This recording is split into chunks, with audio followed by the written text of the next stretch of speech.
तो अस्सलाम वालेकुम सबको, जो अभी तक ज्वाइन कर चुके हैं।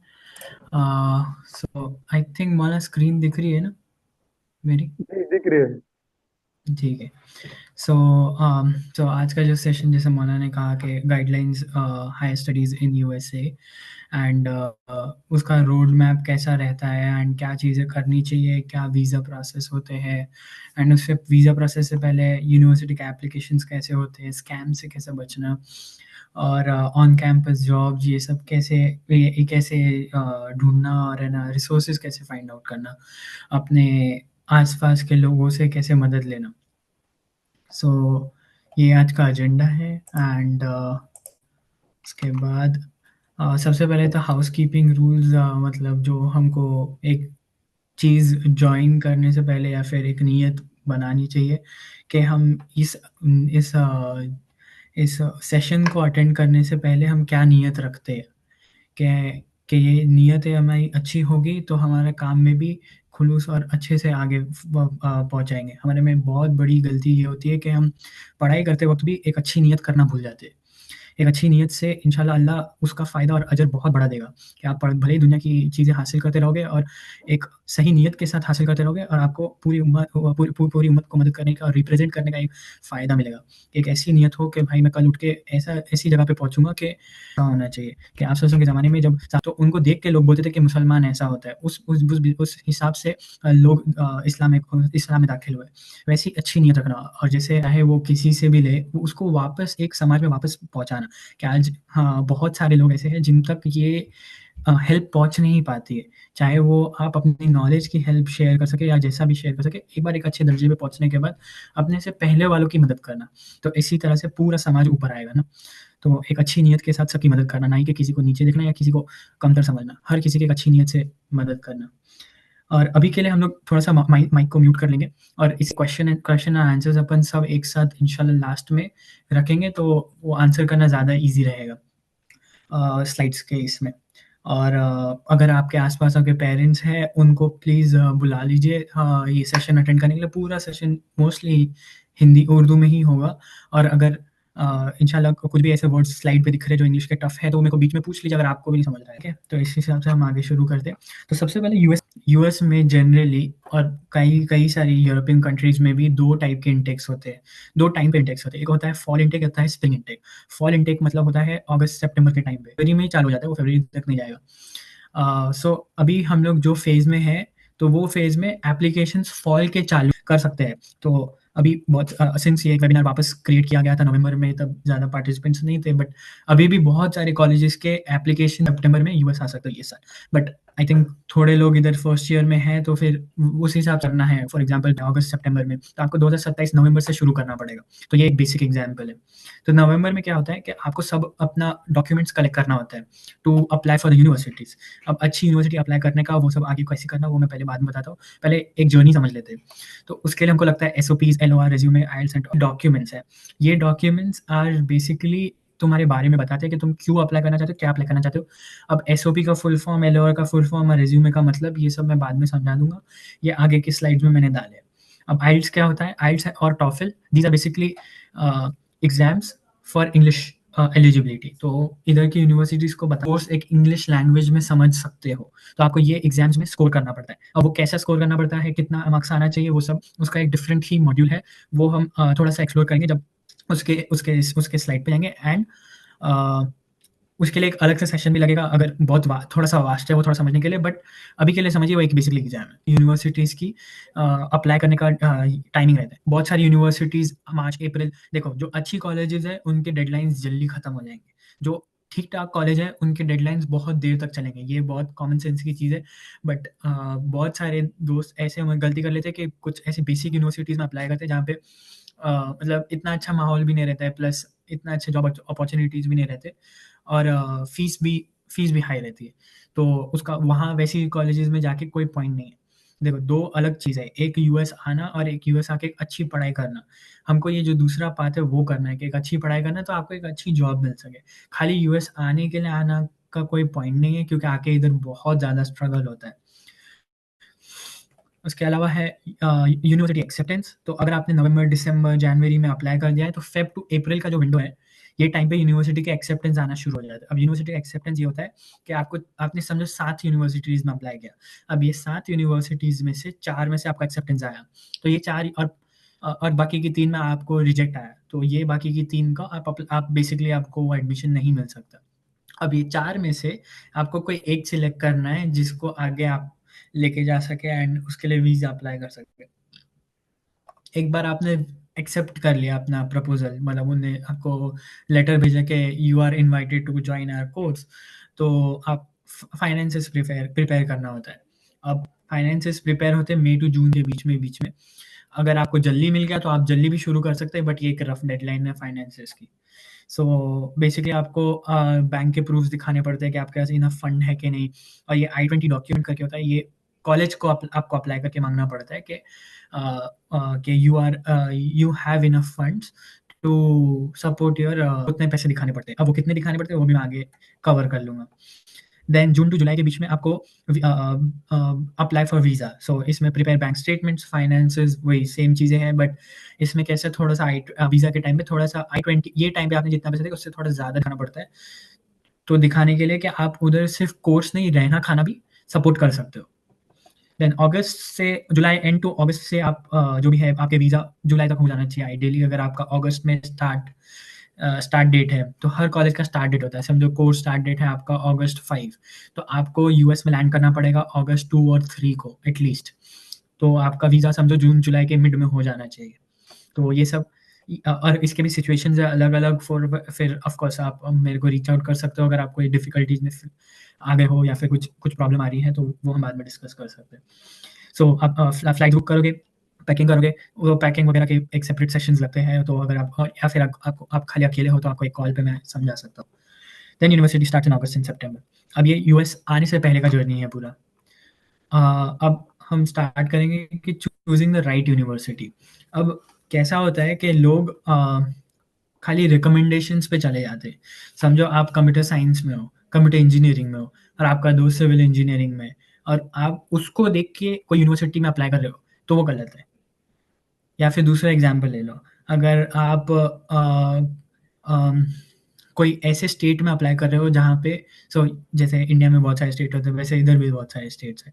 ऐसे स्टेट्स में अप्लाई कर रहे हो जहाँ पे ज़्यादा जॉब अपॉर्च्युनिटीज़ इतनी आस-पास मिलती नहीं है, या फिर ऐसे क्राउडेड यूनिवर्सिटीज़ में अप्लाई कर रहे हो, या फिर बहुत लो क्लास यूनिवर्सिटीज़ में अप्लाई कर रहे हो, तो वो भी एक अच्छी बात नहीं। बेसिकली आप अ, लो क्लास ले लो या हाई क्लास ले लो, आपका एटलीस्ट 30 से 40 लाख तो ऐसे ही जाने वाला है।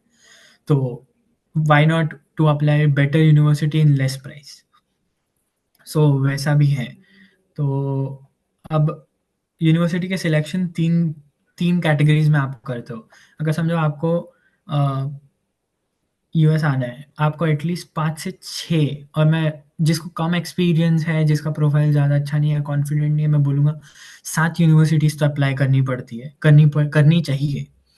अब ये 7 यूनिवर्सिटीज़ में आपके पास 3 या 4 सेफ यूनिवर्सिटीज़ होनी चाहिए, 2 एम्बिशियस, 1 मॉडरेट। ये आप अ, एक अच्छा कॉम्बिनेशन खुद से बना सकते हो, बट एटलीस्ट 3 यूनिवर्सिटी ऐसी सेफ होनी चाहिए आपके पास कि आपको पता हो कि ये यूनिवर्सिटीज़ में को पक्का आएगा एडमिट।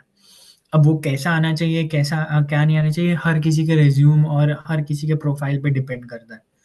अब अ, यूनिवर्सिटीज़ की रैंकिंग देखना, अब बहुत सारे स्टूडेंट्स यहाँ पे अ अटक जाते हैं कि वो एक काउंसलर को ले लेते हैं और काउंसलर जो यूनिवर्सिटीज़ आपको बोलते हैं, आप वो अप्लाई कर देते हो।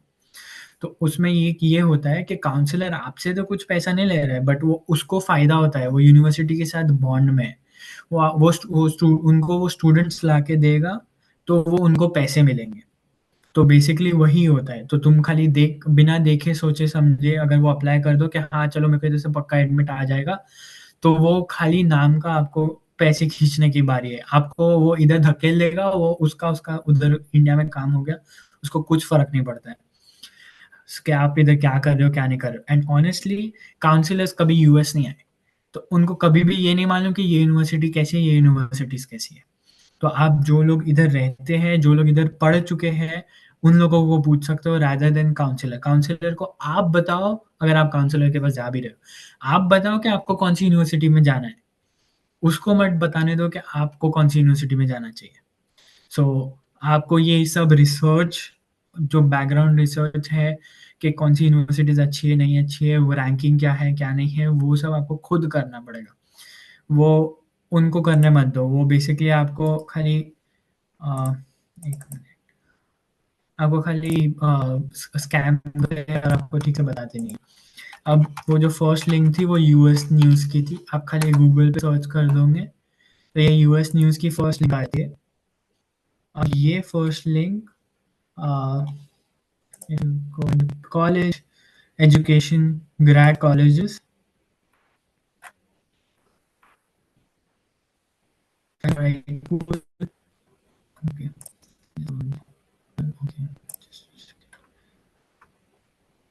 साथ में आपकी वॉइस ब्रेक हो रही है। अभी आ रही है। आ रही है अभी आ रही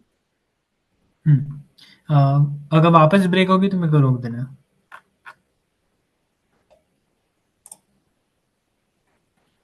ओके।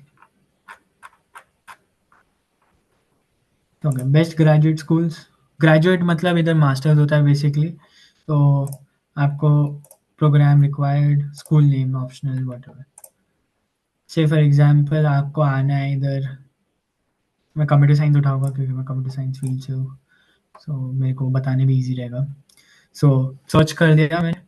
अब ये सारी यूनिवर्सिटीज़ टॉप यूनिवर्सिटीज़ है। एंड ये कुछ ऐसी यूनिवर्सिटीज़ है, ये सिर्फ यूएस में नहीं, पूरे वर्ल्ड में बेस्ट यूनिवर्सिटीज़ है। जैसे Carnegie Mellon, Massachusetts Institute of Technology, Stanford, University of Berkeley, University of Illinois Urbana Champaign. So ये सारी universities one of the best universities है। मैं ये नहीं बोलूँगा कि आपको, अगर आपका बहुत अच्छा प्रोफाइल है तो आप प्लीज़ किसी से एमडब्ल्यूएफ में या कोई भी काउंसलर से कंसल्ट करें कि आपको कौन सा यूनिवर्सिटीज़ बेस्ट पड़ेगा। क्योंकि अच्छे अच्छे टू बी ऑनेस्ट बहुत अच्छे प्रोफाइल वाले लोग भी आते हैं बट बहुत खराब यूनिवर्सिटीज़ में चले जाते हैं। But on at the same time आपको ये भी देखना ज़रूरी है कि ये यूनिवर्सिटी आपको स्कॉलरशिप दे भी पाएगी या नहीं दे पाएगी, क्योंकि ये सब बहुत एक्सपेंसिव यूनिवर्सिटीज़ है। तो आप स्क्रॉल करके थोड़ा-सा नीचे आ जाओ। यूनिवर्सिटी ऑफ मैसाचुसेट्स एमहर्स्ट, ये बहुत अच्छी यूनिवर्सिटी है। ब्राउन यूनिवर्सिटी एक्सपेंसिव है। नॉर्थ ईस्टर्न यूनिवर्सिटी यहाँ से मैं पढ़ा हुआ हूँ। So this comes at 27। तो anywhere bit less than 100 in US बहुत अच्छी यूनिवर्सिटीज़ है। आप उसमें आँख बंद करके अप्लाई कर सकते हो। बट ये ज़रूरी है कि आप कोर्स सिलेक्ट कर रहे हो ध्यान से, क्योंकि आप अगर कंप्यूटर साइंस में, अगर ये नॉर्थ वेस्टर्न यूनिवर्सिटी 27 है, तो से फॉर एग्जांपल आप सिविल में हो तो ये मे बी ये नॉर्थ ईस्ट वेस्टर्न यूनिवर्सिटी 48 कुछ ऐसी रहेगी। So why to apply to this university. तो आपको हर हर कोर्स, कौन से कोर्स में जाना है वो कोर्स भी डिपेंड करता है। एंड ये सारी अच्छी-अच्छी यूनिवर्सिटीज़ है। University of North Carolina Chapel Hill, ये भी बहुत अच्छी यूनिवर्सिटीज़ है। एंड अब इससे आप एक अच्छा अच्छा कॉम्बिनेशन बना के आप safe university, moderate universities and ambitious universities select कर सकते हो। से फॉर एग्जांपल आपका आपको आपका एम्बिशियस यूनिवर्सिटी ड्यूक यूनिवर्सिटी है, which is very nice university and one of the top. And second ambitious university is Yale University. But make sure आपके पास 3 safe universities हो, जहाँ से आपको लगता है आपका एडमिट आने ही वाला है। तो Texas A&M university college station ये 45 पे है। So this is one of the best universities. Boston university one of the best universities, but this can come into moderate for you और नॉट। ये आपके खुद के रिज्यूमे, आपके खुद के प्रोफाइल पे डिपेंड करता है। इट्स नॉट लाइक कि मेरे लिए ये एम्बिशियस है, आपके लिए ये सेफ से आपके लिए भी एम्बिशियस होगी, आपके लिए मे बी सेफ कॉलेज होगी। So you can definitely apply to that. So ऐसा करके आप सारी यूनिवर्सिटी सिलेक्ट कर सकते हो। यूनिवर्सिटी ऑफ टेक्सास डैलस, ऐसा सब। अब दूसरा दूसरा लिंक है यूएस यूनिवर्सिटी। अब ये यूनिवर्सिटीज वो यूनिवर्सिटी ये भी है, इसमें बेसिकली नॉट ओनली यूएस, पूरे वर्ल्ड के रैंकिंग्स आप सिलेक्ट करते हो। ये बहुत अच्छी साइट है, बहुत लोग यूज करते थे। बट आप स्पेसिफिकली अगर यूएस आ रहे हो तो I would recommend US news follow करने के लिए।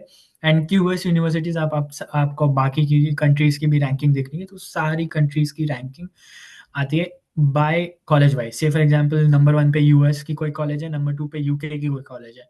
सो ऑक्सफोर्ड और मैसाचुसेट्स इंस्टीट्यूट ऑफ टेक्नोलॉजी, ये एमआईटी और स्टैनफोर्ड, ये दोनों फर्स्ट सेकंड पे। तो ये सारा क्यूएस यूनिवर्सिटी सारा कंपेयर करता है एंड कोर्सेज़ भी आप सिलेक्ट कर सकते हो एंड ऑल दैट स्टफ।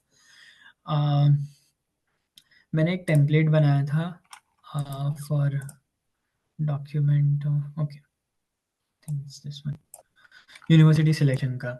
सो आपको जब भी आप यूनिवर्सिटी सिलेक्ट करने ट्राई कर रहे हो, तो आपके पास ये पूरा ऐसा पूरा एक शीट बना हुआ रहना चाहिए आपके लैपटॉप में कि आप कौन सी कॉलेज ट्राई कर रहे हो, उसकी रैंकिंग क्या है, लेवल क्या है, सेफ, मॉडरेट, एम्बिशियस, क्या लेवल है, आपको कौन से कोर्स में अप्लाई करना है। अब बहुत सारे लोग ऐसे होते हैं कि वो मिक्सचर अप्लाई करते हैं, से for example data analytics and data science, या फिर कंस्ट्रक्शन मैनेजमेंट, या फिर सिविल इंजीनियर या आर्किटेक्ट। सो एक एग्जांपल हो गया। फिर दूसरा industrial engineering and mechanical and biomedical and biosciences, chemical engineering और बायोमेडिकल इंजीनियरिंग। सो ये सारा बहुत सारे ऐसे कॉम्बिनेशन हो सकते हैं। ज़रूरी नहीं आप इंडिया में अगर खाली कंप्यूटर इंजीनियरिंग कर रहे हो या सिविल इंजीनियरिंग कर रहे हो तो इधर भी आके आपको वही करना चाहिए। हाँ, सिमिलर फील्ड सब फील्ड करके करोगे तो बहुत ही बेटर है। आपको पर्सनलाइज ऑप्शंस मिलते हैं। जैसे आप केमिकल इंजीनियरिंग की हो और आप इधर आके बायोसाइंस और बायोमेडिकल करोगे तो आपके बहुत अच्छे चांसेस बढ़ जाते हैं।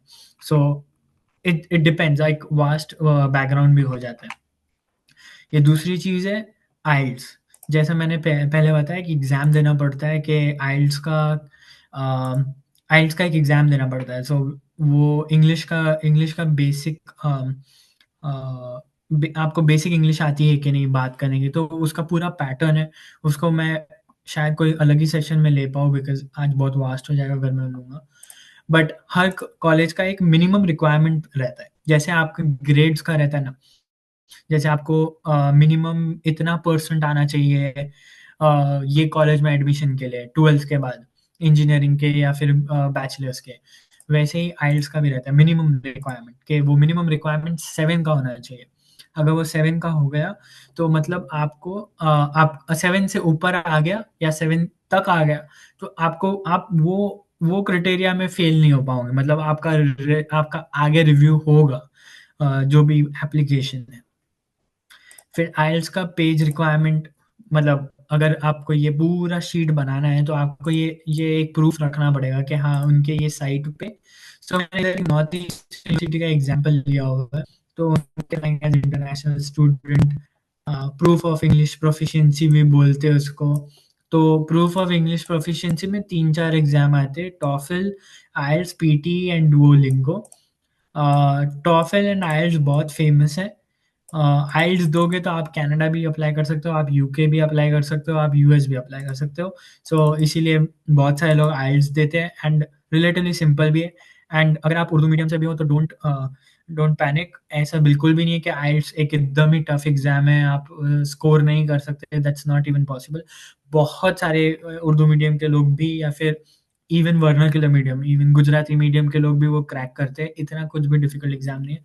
आपको बेसिक 11th-12th और बैचलर्स में इंग्लिश आपने जितनी पढ़ी है उतना ही है, मोस्टली आपको समझने आता है, आपको थोड़ा बहुत बोलने आता है, थोड़ी-सी प्रैक्टिस लगेगी, हाँ, थोड़ी-सी ज़्यादा भी लग सकती है, 2-4 महीने, 5 महीने आप दोगे, आप आराम से उसको क्रैक कर सकते हो। उसका अलग से बहुत सारे ट्यूटोरियल्स हैं, बाहर भी क्लासेस लग कुछ-कुछ को लोगों को लगती है, कुछ-कुछ लोगों को नहीं लगती है। सो ये आइल्स का पेज है, बेसिकली आपको कितना मार्क्स लगेगा, कितना सी रिक्वायरमेंट्स फॉर ऑल एप्लीकेंट्स, इधर आके मैं देख रहा हूँ कि से कॉलेज ऑफ इंजीनियरिंग में चला गया। कॉलेज ऑफ इंजीनियरिंग में application requirements, English proficiency test क्या बोल रहे हो, 6.5 ओवरऑल आना चाहिए आपका। तो इसमें मल्टीपल पैटर्न रहते हैं, speaking, writing and reading and listening, 5 patterns रहते हैं, उन सब में ओवरऑल 6.5 आना चाहिए एवरेज, तो आपको मिल जाएगा। एंड टोफिल में आपको 79 आना चाहिए। दोनों की मार्किंग स्कीम डिफरेंट है, इसलिए ये पॉइंट में, ये नंबर में, so that's not a big difference. और क्या-क्या आपको इसमें लगेगा एप्लीकेशन, ग्रेजुएट एडमिशन्स में आपको क्या-क्या लगेगा, एप्लीकेशन फ़ीस कितनी होगी? सो हर यूनिवर्सिटी की एप्लीकेशन फ़ीस होती है, वो मैं उस पे और आऊँगा। तो आप 5 से 6 यूनिवर्सिटीज़ अप्लाई करोगे तो किसी की $100 रहेगी, किसी की $200, किसी की $150, बट हर यूनिवर्सिटी की एप्लीकेशन फ़ीस ज़रूर रहती है टू मेक श्योर दैट कि तुम सब फ्री में अप्लाई नहीं कर रहे हो, so that it is authentic authentic applications only. Letter of recommendation, transcript, ये सब पे मैं आता हूँ बाद में, बट फिलहाल के लिए let's jump back to this. So course के पेज की लिंक क्या है, ये सब चीज़ें आप अगर डाल दोगे, application link, this is very important. बहुत सारी यूनिवर्सिटीज़ का एप्लीकेशन लिंक मिलता नहीं है, बट आप इधर-उधर ढूँढोगे या फिर उनको ईमेल कर दोगे तो कोई भी बता देगा। बट स्टार्ट में आप इसको सँभाल के रखोगे तो आपको बाद में स्टेटस, एप्लीकेशन का स्टेटस भी इधर से ही देखने का मिलता है, आप जब अप्लाई कर लेते हो। तो ये देन फीस पेज लिंक। अब फीस कैसे देखना चाहिए? सबसे पहले तो हर यूनिवर्सिटी का फीस का एक अलग ही रहता है। एंड जैसे मुंबई यूनिवर्सिटी है, उसके अंदर मल्टीपल से कॉलेजेस हैं, तो वो मल्टीपल कॉलेजेस इसके अंदर भी सिमिलर रहता है। जैसे ये नॉर्थ ईस्टर्न यूनिवर्सिटी है, उसके ही कैंपस के अंदर college of engineering, college of professional studies, ऐसा सब है। So say for examples university of interdisciplinary programs, MS in robotics, $1864, $1864 cost per credit hour. So वो कैसे कैलकुलेट करते हैं वो मैंने इधर इधर लिख के रखा है, वो मैं इसके बाद बताता हूँ। सो एप्लीकेशन की डेडलाइन क्या है, ये बहुत इम्पोर्टेंट है कि आपको प्रायोरिटाइज़ करने जमेगा कि आप कब कौन-सी कॉलेज में कब अप्लाई करना चाहिए, कब नहीं अप्लाई करना चाहिए, और कौन-सी कॉलेज सबसे पहले अप्लाई करनी चाहिए, क्योंकि उसके बाद भी बहुत सारी चीज़ें लगती है। सिर्फ़ खाली फॉर्म नहीं भरना है, उसके अंदर खाली बहुत सारे डॉक्यूमेंट्स लगते हैं। एप्लीकेशन की फ़ीस कितनी होने वाली है, इससे आपको एस्टिमेट होगा कि आपके टोटल जितने भी कॉलेजेस हैं, उसमें एप्लीकेशन की फ़ीस टोटल कितने लगने वाली है। सो आप अगर ये अकाउंट करोगे तो आपको एक एस्टिमेशन कॉस्ट होगा, पहले से पता होगा कि आपको इतना खर्चा आने वाला है अप्लाई करने के लिए।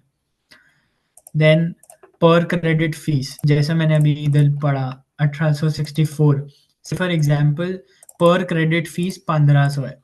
अब क्या होता है, हर कोर्स के टोटल क्रेडिट्स होते हैं। अब से फॉर एग्जांपल पूरे college, masters in college computer science या कंप्यूटर इंजीनियरिंग का टोटल क्रेडिट है 32। अब एक सब्जेक्ट, अगर एक सब्जेक्ट में 4 क्रेडिट होते हैं, subject credits, so what is credits, अगर ये सब्जेक्ट आप पास करते हो तो आपको 4 क्रेडिट्स अवार्ड होते हैं।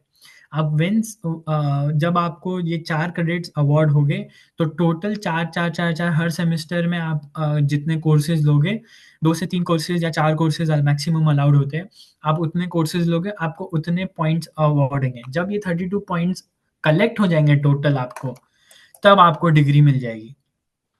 सो वैसा हिसाब रहता है। तो अगर अल्लाह ना करे कभी फेल हो गए, तो आपको ये 4 क्रेडिट नहीं मिलेंगे, इसका मतलब आपको ये 4 क्रेडिट की फीस वापस भरनी पड़ेगी।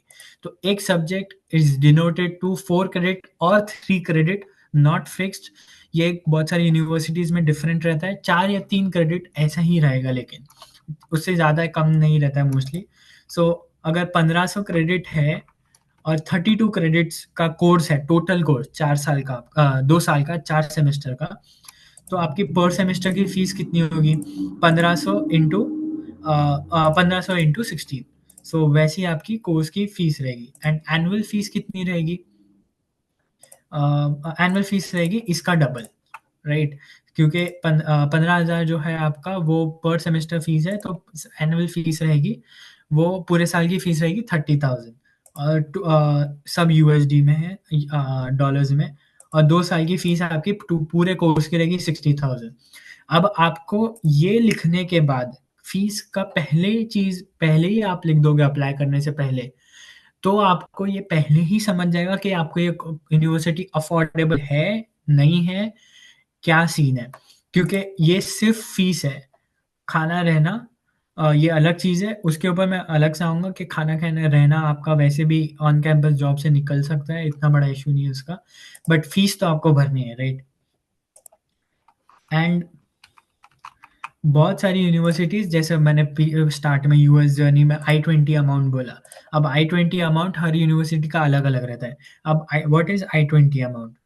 आई-20 अमाउंट इज़ योर अभी बहुत सारी यूनिवर्सिटीज़ में अलग है बट जनरल उसका अंडरलाइंग रूल ये है कि आपकी 1 से डेढ़ सेमेस्टर या 2 सेमेस्टर की फीस प्लस आपका रहना-खाने का एक्सपेंसेस, वो आपका आई-20 अमाउंट होता है। अब सिटी टू सिटी वाइज़ ये आई-20 अमाउंट चेंज होता है। जैसे for example North eastern University है बॉस्टन में, तो इसका आई-20 अमाउंट मे बी होगा से फॉर एग्ज़ाम्पल 60,000। टेक्सास में टेक्सास ए-एन-एम है, इसका आई-20 अमाउंट होगा 50,000 because city to city wise expenses रहने-खाने के डिफरेंट होते हैं, तो दैट्स हाउ दे कैलकुलेट। तो बट व्हाट इज़ आई-20 अमाउंट? ये अमाउंट आपको अपने वीज़ा में दिखाना पड़ता है। वीज़ा के टाइम पे एंड यूनिवर्सिटी को इनफ फंड्स है कि नहीं वो दिखाने के लिए ये दिखाना पड़ता है। वीज़ा ऑफिसर्स ये देखते हैं, ये आपके बैंक अकाउंट में इतने पैसे हैं कि नहीं है एंड उस हिसाब से आपको फाइनेंसेस पूछते हैं कि आपके आपके पेरेंट्स क्या करते हैं, आप क्या करते थे, आपके पास इतने पैसे कहाँ से नहीं आए वो नहीं पूछेंगे बट ऐसा पूछेंगे कि आपके पेरेंट्स क्या करते हैं, आप क्या करते थे एंड आपका प्रीवियस एक्सपीरियंस क्या है, आपके अब्बा क्या करते थे वगैरह, वगैरह। एंड आगे मैंने लिखा है pros and cons. Good university, cons क्या लॉट्स ऑफ इंडियन कंपटीशन। अब बहुत सारे इंडियन स्टूडेंट्स रहते हैं तो बहुत सारा कंपटीशन रहता है जॉब्स में भी, ऑन कैंपस जॉब में भी। अब ऑन कैंपस जॉब क्या है वो मैं आगे समझाऊंगा बट दिस ऐसे ही मैंने लिख दिया है, इट्स नॉट नेसेसरी कि ये होगा बट हर यूनिवर्सिटी के अपने ही प्रोज एंड कॉन्स है, वो आपको समझने के लिए बेटर रहता है। सो आपने ये शीट बना दिया, आपको ये पूरी यूनिवर्सिटी सिलेक्ट करने के लिए सबसे बेस्ट पड़ेगा। और आई थिंक ये मैंने लिखा था, हाँ, ये एक मैंने फाइनेंसेस का बनाया था और ये मैं थोड़े कॉलेजेस के नाम डाल रहा था कि अच्छी कॉलेजेस कौन सी है, रैंकिंग की लिंक है, फी स्ट्रक्चर की लिंक है, but I couldn't complete. But this finance one is good कि आप टोटल कोर्स के क्रेडिट क्या है, फिर आगे पर क्रेडिट फीस क्या है और कितने सेमेस्टर है, आगे का ये खुद से पूरा कैलकुलेट करेगा। तो फॉर एग्जांपल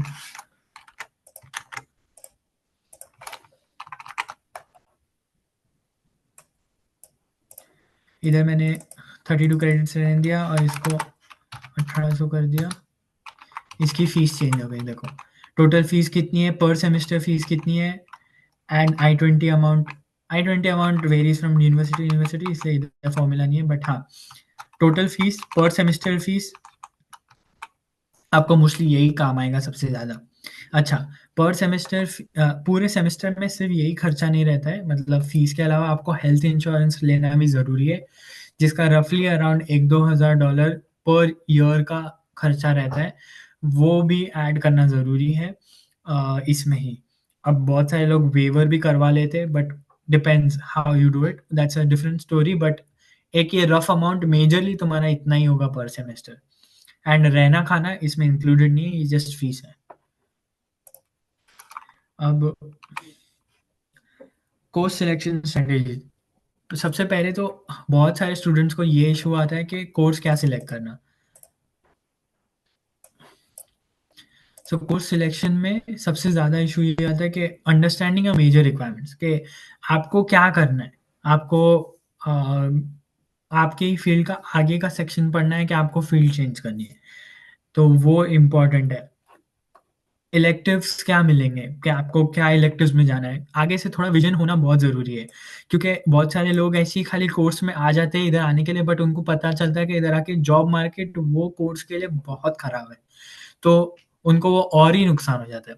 तो हमको एक स्मार्ट स्ट्रैटेजी से आगे जाना है, ऐसा नहीं कि हम खाली सिलेक्ट कर रहे हैं और आगे का सोच नहीं रहे। सो एक अच्छी प्लानिंग के साथ जाएँगे और दुआ करेंगे तो इंशाल्लाह बेटर रिज़ल्ट्स भी रहेंगे। कोर्स को प्रायोरिटाइज कोर कोर्सेज, मतलब आपको कौन से कोर कोर्सेज आने चाहिए। जैसे आपको से फॉर एग्जांपल मैटलैब चाहिए, आपको ऑटो कैड चाहिए, तो ये सारे कोर्सेज आपकी यूनिवर्सिटी अप्लाई कर आप जो अप्लाई कर रहे हो, तो कोर्सेज में अंदर जाके भी दे हैव दिस मच के वो बताते हैं कि आपको ये कोर्स कॉलेज में ये कोर्स के बारे में कौन से सब्जेक्ट्स पढ़ाए जाएंगे, आपके पास कितने सब्जेक्ट्स लेने का रहता है, कितने आप इलेक्टिव्स ले सकते हो, कितने प्रोजेक्ट्स करने पड़ेंगे, वो सब कुछ लिखा हुआ रहता है। बस you have to explore to the bit कि आपको ये पसंद आया करने। Seek advice from peers and faculty. आपके कॉलेजेस में भी प्रोफेसर्स रहेंगे, उनके सीनियर्स रहेंगे, आपके सीनियर्स रहेंगे कॉलेजेस में। एमडब्ल्यूएफ में भी बहुत सारे लोग हैं, एक अच्छे लोगों के साथ बैठ के उनसे एक अच्छा सलाह मशवरा लेना कि ये क्या कोर्स सिलेक्शंस ले सकते हैं। And utilize online course catalogue and advising resources. जैसे मैंने बोला कि बहुत सारे कोर्स कैटलॉग्स रहते हैं हर यूनिवर्सिटी के, उसके अंदर क्या अप्लाई करना, कौन से कोर्सेज रहने वाले, हर चीज़ रहती है। अब एक बेसिक एग्जांपल ले सकते हैं, कॉलेज ऑफ इंजीनियरिंग में जाके एमपीएस एनालिटिक्स, सिर्फ एनालिटिक्स उठा रहा हूँ मैं। प्रोग्राम रिक्वायरमेंट क्या है? सो ये यूनिवर्सिटी के कोर्स पे ये देखो कैटलॉग है, ये एकेडमिक कैटलॉग 24-2025 रिक्वायर्ड कोर्सेज मतलब ये सारे कोर्सेज आपको ये सेमेस्टर में सॉरी ये पूरे कोर्स में लेना ही पड़ेगा, आप इसको छोड़ नहीं सकते। एक्सपेरिमेंटल लर्निंग कोर्सेज, इसके अंदर क्या है वो देखना है तो इसको खोल के offers practicum in the development and delivery of predictive data analytics. Prerequisite हर, हाँ एक ये अलग चीज़ है कि थोड़े प्री रिक्विजिट भी रहते हैं हर कोर्स के लिए। जैसे कोर्स AL बाय 6080, उसका प्री रिक्विजिट है AL 6015, तो आपको पहले ये कोर्स लेना पड़ेगा तो ही ये कोर्स ले पाओगे, या फिर ये कोर्स में 70% स्कोर करना पड़ेगा फॉर एग्जाम्पल, तो ही ये कोर्स आप नेक्स्ट सेमेस्टर ले सकते हो। And capstone is basically project, और ये आपके इलेक्टिव्स है। आपको इतने सारे इलेक्टिव्स हैं, आप कोई भी उठा के इसमें कर सकते हो। कोई भी इलेक्टिव्स में पढ़ सकते हो। Data management and big data, decision support and business intelligence, data warehousing and SQL, तो आप कोई भी ये उठा के पढ़ सकते हो, आपको इसके क्रेडिट्स मिल जाएंगे। बट रिक्वायर्ड कोर्सेज ऐसे हैं जो तो करने ही पड़ेंगे। So that is one thing. So ऐसे कोर्स सिलेक्शंस करना। और फीस कैलकुलेशन, जैसे मैंने बताया कि टोटल कोर्स क्रेडिट्स अगर 32 है, पर क्रेडिट फीस 1500 है, टोटल सेमेस्टर्स 4 है, so total fees will be 32 in of course 32 into 1500, ये आपकी टोटल फीस रहेगी। पर सेमेस्टर फीस किस रहेगी? जैसे आपके 4 सेमेस्टर्स है तो इसका डिवाइड बाय 4, तो आपकी ये पर सेमेस्टर फीस रहेगी। जैसे मैंने बोला ये I-20 amount college to college depend करता है, so it varies from college to college. आपका रहना खाना सब कुछ इसमें इंक्लूड होता है। आपको ये I-20 अमाउंट ये साल का जनवरी के इनटेक का क्या था ये आपको पता करना है, या फिर कॉलेज के बारे में कुछ भी पता करना है कि आपको नहीं मालूम क्या करना है, तो आप ये यॉकेट पे जा सकते हो। एक यॉकेट भी एक बहुत अच्छा रिसोर्स है। यॉकेट स्टडी अब्रॉड करके है, इसके अंदर आप ग्रुप में ज्वाइन हो सकते हो, इसमें लॉग कॉलेज फाइंड कर सकते हो यूएस के लिए या किसी के लिए भी, और लोग इसमें ग्रुप्स बनाते हैं। एंड से फॉर एग्जांपल मैं यूनिवर्सिटी ऑफ वॉशिंगटन सिलेक्ट कर दिया, एंड यूनिवर्सिटी ऑफ वॉशिंगटन में जितने भी लोग अगले साल आने वाले या लास्ट ईयर थे उनको क्वेश्चंस पूछ सकता हूँ कि क्या कैसी कॉलेज है, क्या कर सकते हैं इधर, ये कोर्स कैसा है। अगर उनको पता होगा तो रिप्लाई करते, नहीं पता होगा तो नहीं करेंगे। बट आपको I-20 अमाउंट वगैरह सब कुछ पता चल जाएगा, क्योंकि यूनिवर्सिटी की साइट पे भी लिखा हुआ रहता है I-20 अमाउंट। बट अगर आपको किसी वजह से नहीं मिल रहा है तो आप उधर भी ढूंढ सकते हो और उनसे कंफर्म करके लिंक भी मांग सकते हो। सो ये यॉकेट एक बहुत अच्छा रिसोर्स है, बहुत सारे लोगों को पता नहीं होता, लेकिन ये दरिया है हर चीज़। पहले पहले जितने काउंसलर्स नहीं थे तो यॉकेट चलता था बहुत ज़्यादा, तो ये यॉकेट ग्रुप्स, इसके फेसबुक ग्रुप्स भी हैं और इनके खुद के पोर्टल पे भी ग्रुप्स है, बहुत अच्छा चलता है एंड लोग बहुत अच्छे से रिस्पॉन्ड भी करते हैं। तो वो जो सीनियर्स हैं उनके नेटवर्क को भी स्ट्रॉन्ग करें। अभी मैं कोई जो यूनिवर्सिटी से पढ़ा नहीं हूँ, शायद मैं वो उसका आंसर नहीं दे पाऊँ, वो लोग दे सकते हैं। तो एक अच्छा कनेक्शन बनाना लोगों से। हाँ, list of things you need before applying to university. जैसे मैंने बोला जीपीए, मतलब आपका जो यूनिवर्सिटी का परसेंटेज है। अब शायद से इंजीनियरिंग स्टूडेंट्स का सीजीपीए होता है, इधर जीपीए गिना जाता है। एंड शायद से अगर आप बीएससी आईटी करो तो आपका परसेंट होगा, बट उसके कन्वर्जन हो जाते हैं। तो 4 के ग्रेड पे, 4 के स्केल पे ये कन्वर्जन होते हैं। More than 3.2 at least in average. ये आपका हर यूनिवर्सिटी का अलग-अलग होता है। उनके एडमिशन रिक्वायरमेंट में जाके उनका ये पढ़ना होता है कि उनका मिनिमल रिक्वायरमेंट क्या है। जैसे अच्छा जी, ये इधर क्या है? यही सब चीज़ें हैं जो इधर है। सो एक एग्ज़ाम्पल देके बता रहा हूँ कि ग्रेजुएट एडमिशन्स में एप्लीकेशन डेडलाइन क्या है, ये सब जानना बहुत ज़रूरी है मेरे लिए। All international applicants outside United States to the United States campuses October 1 for spring semester। fall semester का डेडलाइन है इंटरनेशनल जुलाई 1। उससे ज़्यादा दूर अब ये कोस्ट टू कोस्ट भी डिपेंड करता है, वो आपको एक अंदर अंदर जाके एक और बार चेक करना पड़ेगा। बट ये कॉलेज ऑफ इंजीनियरिंग का लास्ट डेडलाइन है। सो मैं एक नॉर्थ ईस्टर्न यूनिवर्सिटी के कॉलेज ऑफ इंजीनियरिंग की बात कर रहा हूँ कि उनका कैसा कैसा है application guidelines. Eligibility to apply, I think इधर सब अवेलेबल प्रोग्राम्स में जाके आपको देखना पड़ेगा हर किसी की एलिजिबिलिटी, बट इधर बेसिक आपको सारी लिंक्स मिल जाएगी। All the applications are online. Paper applications अभी कोविड के बाद मेजरली कोई यूनिवर्सिटीज़ नहीं करती। एंड अब एप्लीकेशन फ़ीस कितनी होने वाली है? Letter of recommendation. अब लेटर ऑफ रिकमेंडेशन क्या होता है?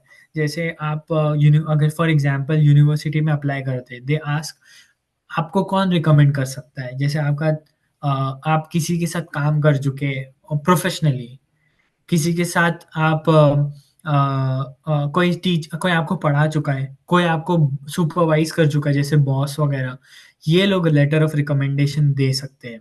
अगर आपके डिपार्टमेंट का एचओडी है, आप और एक प्रोफ़ेसर है, तो आई वुड सजेस्ट एक एचओडी से लो एंड एक प्रोफ़ेसर से लो।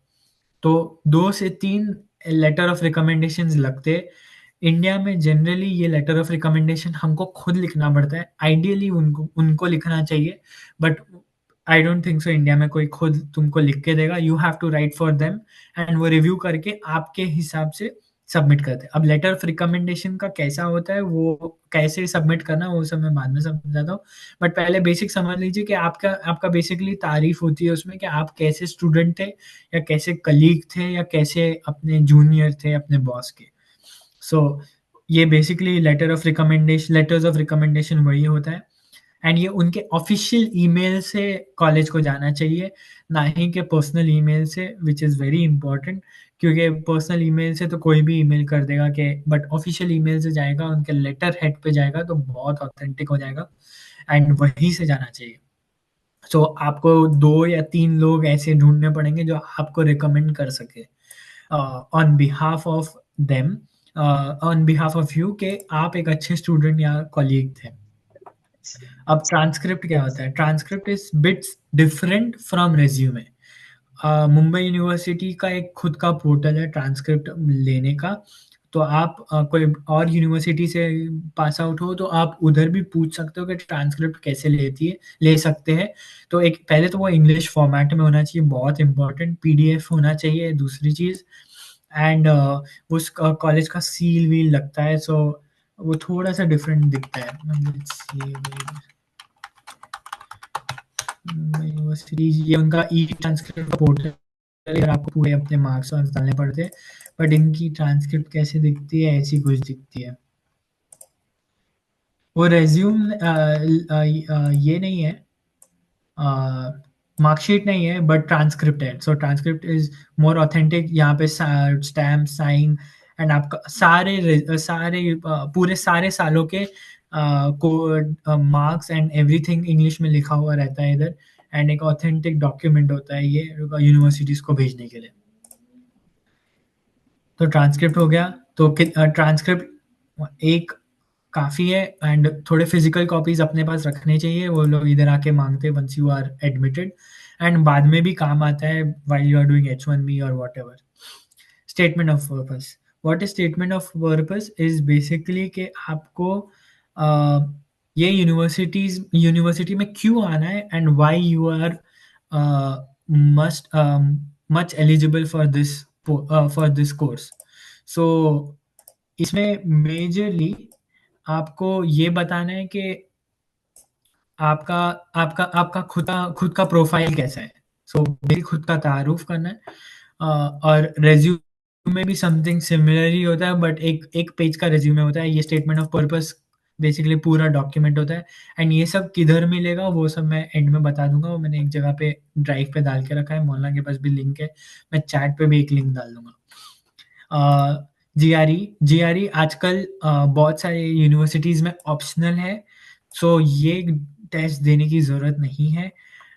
अगर आप लगता है आप क्रैक कर सकते हो, ये थोड़ा-सा टफ एग्ज़ाम होता है, इंग्लिश एंड मैथ होता है इसमें, और बट ये थोड़ा-सा टफ है, बट आपको ये देखना भी ज़रूरी है कि आपकी जो आप यूनिवर्सिटी सिलेक्ट कर रहे हो, जो कोर्स सिलेक्ट कर रहे हो, उनको जीआरई चाहिए या नहीं चाहिए।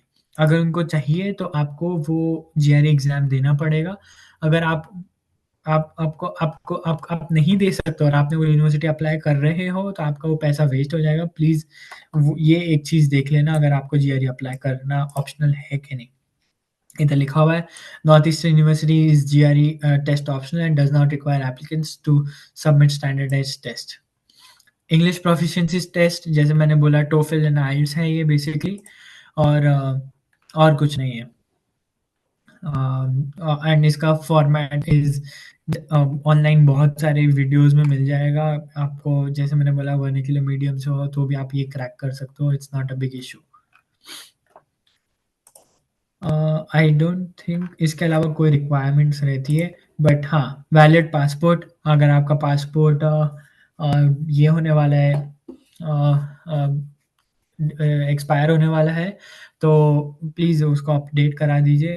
एटलीस्ट आई थिंक 10 साल के लिए अपडेट हो जाता है या 5 साल के लिए व्हाटएवर। तो वो वैलिड पासपोर्ट रहेगा तो अच्छा रहेगा, अपडेटेड एड्रेस वेड्रेस के साथ, so you won't face issue.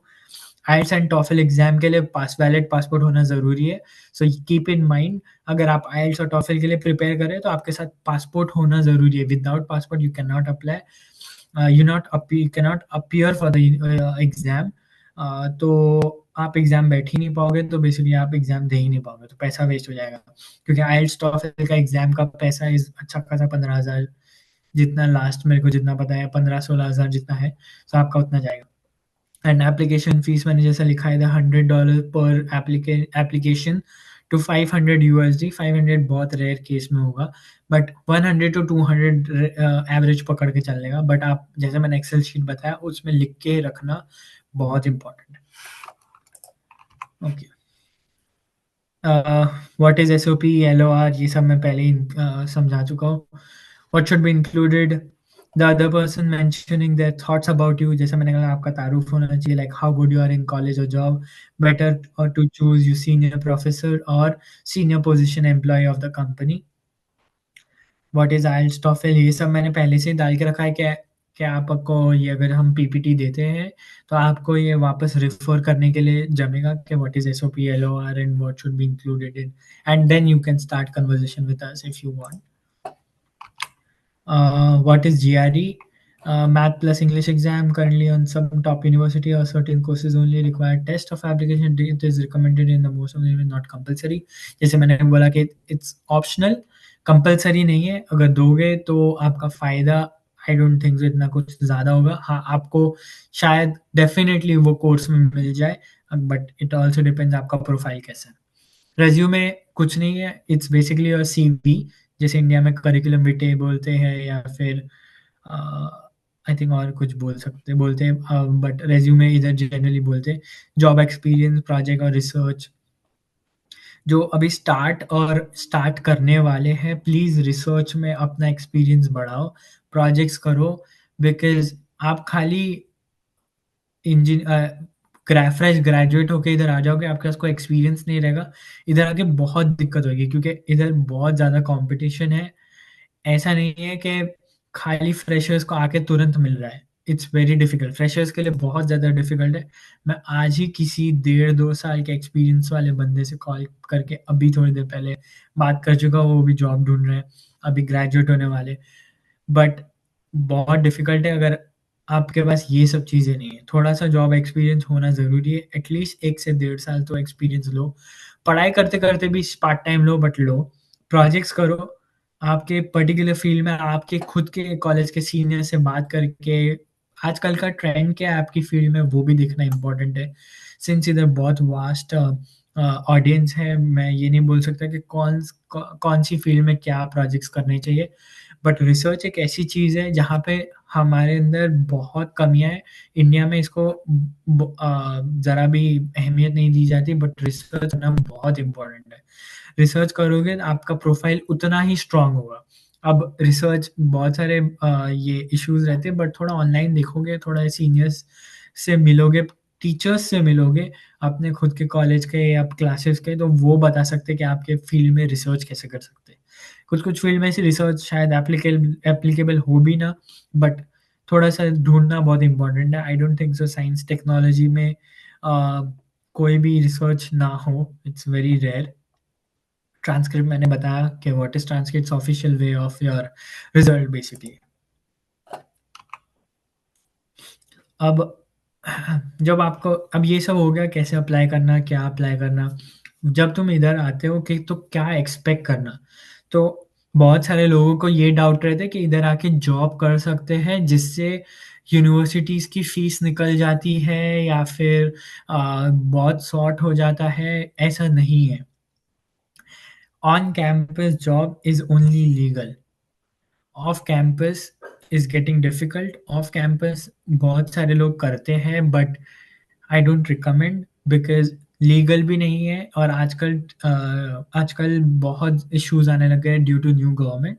So I would not recommend कि आप ऑफ कैंपस जॉब करो। अब on campus, off campus job क्या होता है? से फॉर एग्ज़ाम्पल यूनिवर्सिटी के अंदर कोई कैफेटेरिया है। अब वो कैफेटेरिया स्टूडेंट्स को एम्प्लॉय करता है। एंड वो कैफेटेरिया ये मैनेज करता है कि आपका वर्कलोड इतना ज़्यादा नहीं हो, जितना आप पढ़ाई करते हो। तो there is dedicated hours per week to the students, तो आपको उतना ही काम करना है। अगर आप उससे ज़्यादा काम कर रहे हो मतलब आप पढ़ाई नहीं कर रहे हो। यूएस गवर्नमेंट वांट्स कि आप इधर आके पढ़ाई करने आए हो तो पढ़ाई करो और थोड़े से आपको जॉब करना है तो आप कर सकते हो। बट सिर्फ़ ऑन कैंपस जॉब कर सकते हो। अब ऑन कैंपस जॉब कैफेटेरियाज़ में होती है, सिर्फ़ कैफेटेरियाज़ में नहीं, teaching assistantship, graduate assistantship, research assistantship जैसा मैंने इधर लिखा है।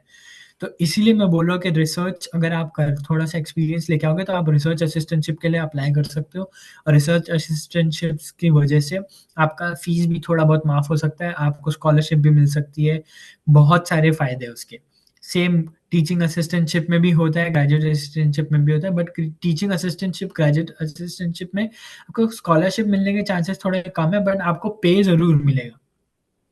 सो ऑन कैंपस जॉब में this is just a normal, तो लाइब्रेरी में कुछ काम है या फिर कैफेटेरिया में कुछ काम है, यूनिवर्सिटी के कुछ दूसरी जगहों पे कुछ काम है, आईटी में कुछ काम है यूनिवर्सिटी के, उधर आपको पोज़ीशंस मिलती है।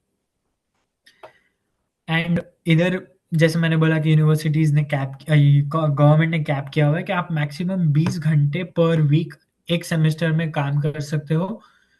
सो समझो 12 वीक का सेमेस्टर है तो आप 12 इंटू 20 आवर्स इतना काम कर सकते हो। Average pay is 10 to 20 dollars per hour. उसको आप मल्टीप्लाई कर लो, आपको एवरेज मिल जाएगा। आप इतना काम कर सकते हो और इससे आपका रहना खाना इंशाल्लाह सॉर्ट हो जाएगा। अब बहुत सारी यूनिवर्सिटीज़ में ऐसा भी होता है कि आपको जाते ही ऑन कैंपस जॉब नहीं लगेगी। तो आपके पास उतना सफिशिएंट फंड्स होना चाहिए पहले 6 महीने के लिए, तो मैं तो बोलता हूँ कि स्टार्ट के 6 महीने के लिए आपके पास रहने-खाने के पैसे होने चाहिए। आप घर से अरेंज करो या फिर जैसा भी अरेंज करो बट वो आपके पास एज़ अ बैकअप होना चाहिए। अगर आप वो एज अ बैकअप नहीं रखोगे तो आपको इधर आके ऑफ कैंपस जॉब ढूंढनी पड़ेगी which will get hectic. End off campus jobs के कॉन्स ये है कि आपको अनलिमिटेड आवर्स काम करा सकते हैं वो लोग। ये 20 hours per week would go around 40 hours per week. फिर क्या होता है, आप सिर्फ कमाने में रह जाओगे और आपकी पढ़ाई जीरो हो जाएगी। आप जो पे आपको सामने पैसा दिख रहा है कि आप 40 घंटा काम कर रहे हो, बट आप जो 35 लाख या 40 लाख का जो भी आप घर से पैसे लिए हो और जो पढ़ाई में डाल रहे हो, वो पूरा वेस्ट हो रहा है। तो that amount is much bigger than what you are earning. तो आप जितना कमा रहे हो उससे कई ज़्यादा गवा रहे हो। तो उसका कोई पॉइंट नहीं बनता है आप इस तरीके से आने का। बेटर है कि आप खुद पैसा जमा करके ऐसा ऐसे ऐसे एक्सपीरियंस लेके फिर आओ। ऐसा डायरेक्ट आके ऑफ कैंपस जॉब करके खुद को हार्श सिचुएशन में डाल के कोई पॉइंट नहीं है। वर्स्ट केस हो तो फिर मैं बात मान सकता हूँ, but I won't recommend it. On campus jobs are much easier, बहुत रिलैक्सिंग रहते, बहुत कम बार बहुत हेक्टिक हो जाते हैं, but they won't legally you can not work more than 20 hours. और ये सब अभी हुकूमत ने ना बोला है इसका मतलब उन लोगों का भी अपना खुद का प्रोसेस थॉट प्रोसेस होगा। उनको ये तो नहीं चाहिए कि स्टूडेंट्स आके इतना एक्स्ट्रा काम करें। तो आपको अच्छा पढ़ोगे तो आपको आप अच्छी जॉब मिलेगी जहाँ पे फोकस करना चाहिए। जिस चीज़ के लिए फोकस के लिए आप आए हो उस चीज़ में फोकस कर पाओगे। अननेसेसरी जॉब्स में फोकस करके कोई पॉइंट नहीं होने वाला है, क्योंकि वो सब ऐसी स्टोर में जॉब, पेट्रोल पंप पे जॉब, ऐसी सारी जॉब्स रहेगी। सो आपको उससे कोई भी फ़ायदा नहीं होगा। आप खुद की पढ़ाई पे भी फ़ोकस नहीं कर पाओगे, जो बनने आए हो वो भी नहीं कर पाओगे। सो इवेंचुअली क्या होगा, 2 साल बाद ग्रेजुएट हो जाओगे, उसके बाद जॉब नहीं लगेगी, जो फ़ील्ड में जॉब करना है, एंड गवर्नमेंट बेसिकली आपको इधर से निकाल देगी, बोलेगी कि आप जॉब नहीं ढूँढ पाए। 90 डेज़ का पीरियड रहता है आफ्टर यू ग्रेजुएट। उस 90 डेज़ के अंदर-अंदर आपको जॉब ढूँढनी होती है। एंड अगर आप वो जॉब नहीं ढूँढ पाए तो आपको बेसिकली यूएस छोड़ के जाना पड़ेगा। So, so on campus won't help you to sort out your fees, just living expenses. Red में लिखा है तो इसको प्लीज ध्यान से पढ़ना। Avoiding scams and buildings connections. So अभी थोड़े बहुत स्कैम्स है जो मैं इसमें लिस्ट कर रहा हूँ, too good to be true. Scammers हम बहुत प्रॉमिस करते हैं guaranteed admission to prestigious universities for unreasonably low fees, and वैसा पॉसिबल नहीं है कि अरे हमारे पास कोई स्कीम है, हम इतनी अच्छी यूनिवर्सिटी में इतने कम पैसों में करवा देंगे। वो सब नहीं होता है। तुम अननेसेसरी की होप्स किसी से लो ही मत कि एक बार 10 बार जाके चेक करो उनको।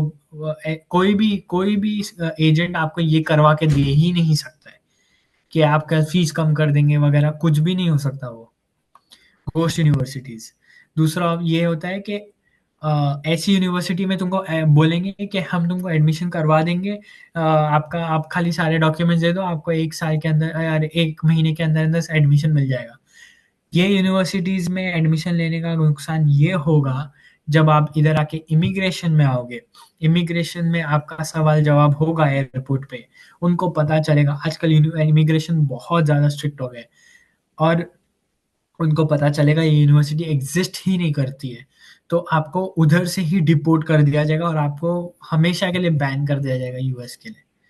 सो आपको वैसा तो करना नहीं है, राइट? एंड इतना सारा आप पैसा उस एजेंट को दोगे, वो आपसे पैसा खा जाएगा यूनिवर्सिटी के नाम पे। कोई भी एजेंट को यूनिवर्सिटी के पैसे नहीं देने। ये यूनिवर्सिटीज़ में चलता ही नहीं है, डायरेक्ट यूनिवर्सिटीज़ को ही पे करना होता है पैसे। सो ऐसा भी स्कैम से दूर रहना। Scammers may create fake transcript, test scores and और अदर डॉक्यूमेंट्स। ये पेपर मिल जाए, ये आपके लिए बोलेंगे हम आपकी सर्टिफिकेट्स बना देंगे, फेक डिग्री बना देंगे, ये कर देंगे, वो कर देंगे। यहाँ तक कि जब आप जॉब ज्वाइन करते हो इधर, या H1B फाइल करते हो या ग्रीन कार्ड फाइल करते हो, हमेशा आपका बैकग्राउंड चेक होता है। हमेशा आपको आपका पूरा बैकग्राउंड चेक होता है कि ये ऑथेंटिक है, ये ऑथेंटिक है, ये ऑथेंटिक है कि नहीं। ये पेपर मिल वाले ऑप्शन से भी दूर रहना। Visa roulette. Even if you get visa, you risk deportation if fraud is discovered. So जैसे मैंने बोला कि आपको वीज़ा मिल गया और आप इधर आ भी गए, जैसे आजकल इधर रेड्स चल रही है, आइस की रेड्स बोलते हैं लोग। इमिग्रेशन ऑफिसर्स आके अनऑफिशियल लोग जहाँ पे ऑफ कैंपस जॉब्स कर रहे हैं, इंडियंस या फिर कोई भी कंट्री के लोग, उनको डिपोर्ट करें। आपने रिसेंटली न्यूज़ पढ़ा होगा, यूएस ने 150 पौने 200 लोगों को इंडिया से पंजाब डिपोर्ट कर दिया, वो भी ये हथकड़ियों के साथ। एक एक एक और स्टूडेंट का किस्सा है, अभी डिपोर्ट कर दिया गया डायरेक्ट इमिग्रेशन से। और ज़्यादा कुछ नहीं, वो जोगेश्वरी का ही कोई बंदा है, नाम नहीं लूँगा, बट इतना नज़दीक का लोगों के साथ भी हो रहा है। क्यों? क्योंकि कुछ गलत किए होंगे इसीलिए, राइट? सो ये एजेंट्स के स्कैम्स में नहीं पड़ना। Loss of falling victim can damage your reputation for the future application. So जैसा मैंने बोला कि एक बार आप निकल गए इधर से, डिपोर्ट कर दिया, कि आपका आपका और आपके आने वाले फैमिलीज का, हर किसी का, किसी को भी आना है, हर किसी के ऊपर स्क्रूटिनिटी होगी, आप तो आ ही नहीं पाओगे कभी भी। Say big aim low. Scammers tell you applied major news whereas they applied only small ones. ये रेड इसीलिए है क्योंकि ये किसी ऐसे इंसान के साथ इधर हुआ है जिनका हमने इधर मुंबई समाज में केस सुना है। क्योंकि ये बोलेंगे कि आपके लिए हमने Massachusetts Institute of Technology, Carnegie Mellon, ये सब में अप्लाई कर चुके, and there is no proof उनके पास कि वो आपका एप्लीकेशन की है, क्योंकि एप्लीकेशंस आपको खुद को करने पड़ते हैं। आप काउंसलर के पास जाओगे भी तो ये काउंसलर्स आपको स्कैम करते हैं, बोलते हैं हमने आपका एप्लीकेशन भर दिया है, लाओ 40,000, 50,000, 1 लाख हर हर एप्लीकेशन का। फिर आपको बोलेंगे कि ओके, ये सारी यूनिवर्सिटीज, बड़ी यूनिवर्सिटीज में हमने अप्लाई किया था, बट आपका आईआईएच नहीं, ये छोटी यूनिवर्सिटीज में आया है। ये छोटी यूनिवर्सिटीज वो यूनिवर्सिटीज होगी जो उनको क्या बोलते हैं, ये दे रही होगी, कमीशन दे रही होगी, और आपको वो चाह रहे कि, और वो आपको उसमें बाकायदा पुश करते हैं कि आप ये ले लो, आपको ये बहुत फ़ायदा है, इसके बाद कुछ मिलेगा नहीं, ये नहीं, वो नहीं, और आपको जानबूझ के वो यूनिवर्सिटीज़ जानी पड़ेगी और उनको कमीशन मिलता है वो अलग। सो ये लोगों से इसलिए मैंने बोला कि पहले खुद ही डिसाइड करो कि कौन सी यूनिवर्सिटीज़ में जाना है। ये सब काउंसलर्स करके नहीं देते, और आप जब भी एप्लीकेशंस करोगे, एप्लीकेशंस आपको खुद को भरने पड़ते हैं। जितने भी रेप्यूटेड काउंसलर्स हैं वो आपको सिर्फ गाइड करेंगे। जो स्कैम नहीं करते हैं उनकी बात कर रहा हूँ मैं, और वो उनका मैं नाम भी बताऊंगा कि वो कौन लोग हैं।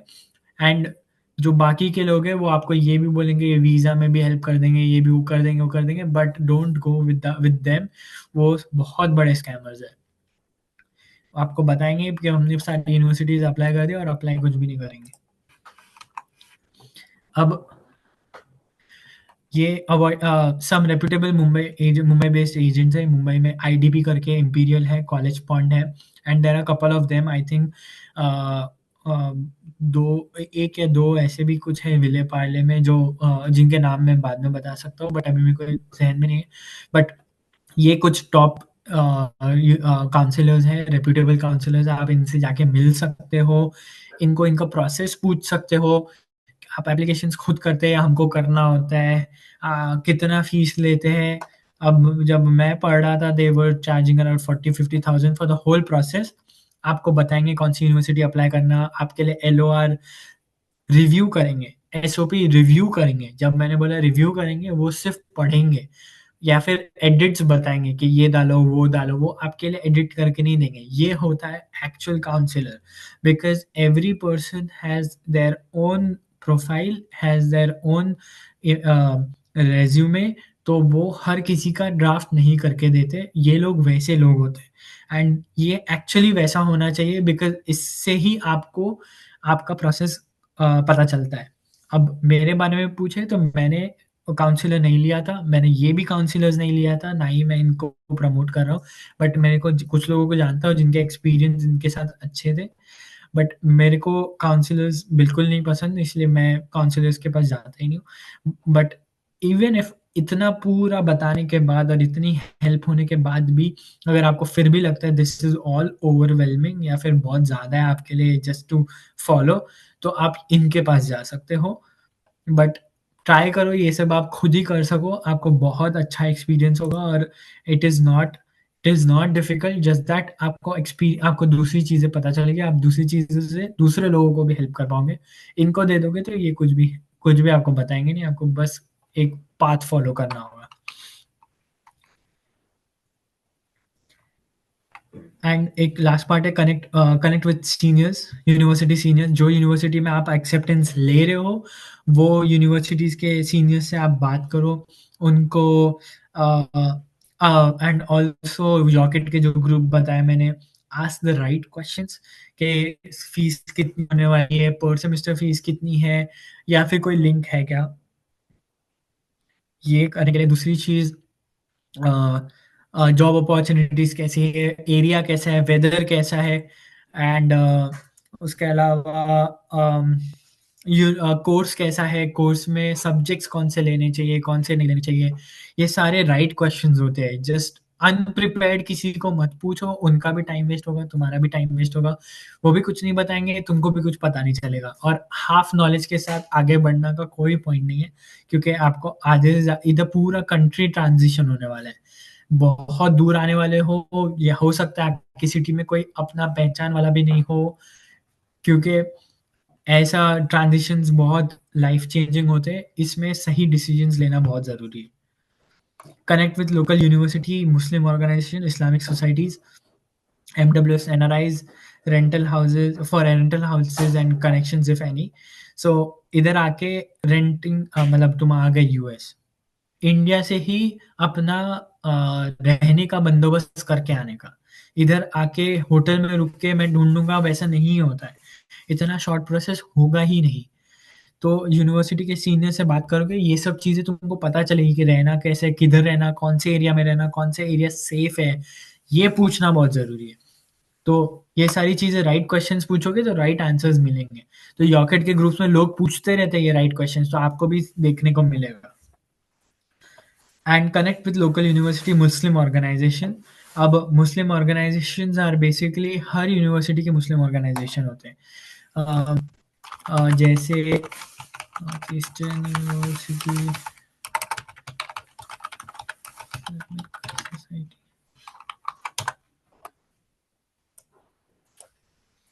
Islamic Society of North eastern university.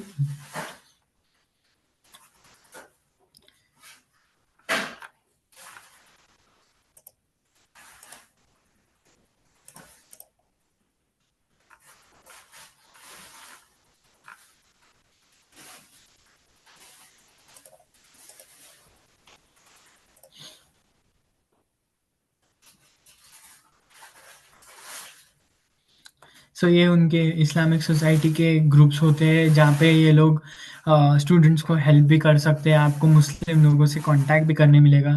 तो आप जब एक्सेप्टेंस कर लेते हो, तो आपको ये सब यूनिवर्सिटीज़ के कॉन्टैक्ट्स मिल जाते हैं। तो हर यूनिवर्सिटी में इस्लामिक सोसाइटी होती है, और मस्जिदें पास में होगी, तो मस्जिदों के भी ग्रुप्स होते हैं, तो आप उधर भी पूछ सकते हो इंडिया से आने से पहले से। और एमडब्ल्यूएफ के कोई ग्रुप के मेंबर्स से पूछोगे तो आपको कोई ना कोई नज़दीक की सिटी का कोई इंसान मिल ही जाएगा, जो आपको पूरा गाइड कर सकता है। What to expect in 2 years journey, सब कुछ हो गया। Competition, far from family and friends, language barrier भी होता है। इंग्लिश आने के बाद भी थोड़ा-सा लैंग्वेज बैरियर रहता ही है, क्योंकि एक्सेंट की वजह से। Continuous challenges from all side, demotivate नहीं करो, बट एक आगाह कर रहा हूँ कि ये सारी चीज़ें होने वाली है, तो उसके लिए रेडी रहना। कॉम्प्रोमाइज़ भी बहुत रहेगा, थोड़ा बहुत प्रेशर भी रहेगा, क्योंकि आपको जॉब ढूँढनी है, आपको अपना पढ़ाई भी करनी है, आपको आपका ऑन कैंपस जॉब भी करना है, असाइनमेंट भी करना है, और फिर फैमिली से भी बात करना है। फैमिली से दूर रहने का भी एक थोड़ा-सा ये रहता है। बट ये 2 साल की जर्नी आपको इंशाल्लाह बहुत आगे लेके जाएगी। आपके आपके करियर में भी, आपके लाइफ में भी इंशाल्लाह। Get educated about internship, jobs in your field. जैसे मैंने बताया कि इंटर्नशिप कब लगनी चाहिए, कब तुमको इंटर्नशिप करनी चाहिए, इसके लिए प्रॉपर दूसरा सेशन होना चाहिए। But this is not how you apply, this is not included in this session. Get to know about what is H-1B, क्या वीज़ा है ये, क्यों करना, ये वीज़ा क्यों लगता है हर किसी को, एंड कंटिन्यूअसली ये सारी नॉलेज गेन करते रहो। इसके रूल्स भी चेंज होते रहते हैं H-1B के। कंसिस्टेंसी इज़ मेहनत, दुआ एंड सब्र। ये 3 चीज़ें करते रहोगे तो इंशाल्लाह बहुत ईज़िली सब कुछ हो जाएगा। और थोड़ा पेशेंस रखना भी बहुत ज़रूरी है, क्योंकि हर चीज़ एक ही दिन में नहीं हो जाएगी। आज ही सारे एप्लीकेशंस नहीं हो जाएँगे, आज ही यूएस नहीं आ जाओगे। आराम से 1 साल का एक्सपीरियंस लेके मैं रिकमेंड करूँगा, 1 से 2 साल का एक्सपीरियंस लेके फिर आओ। इंशाल्लाह आपको एक बेटर अपॉर्च्युनिटीज़ इधर मिलेगी एंड एक बेटर करियर पाथ भी रहेगा। नहीं तो इधर आके फँस जाओगे with less knowledge and more difficulties. इधर एक्सपीरियंस लोगों की ज़्यादा कदर है rather than freshers. So that's what I would say. ये रिसोर्सेज़ के लिंक है, इधर क्यूआर कोड भी है। ये 1 मिनट।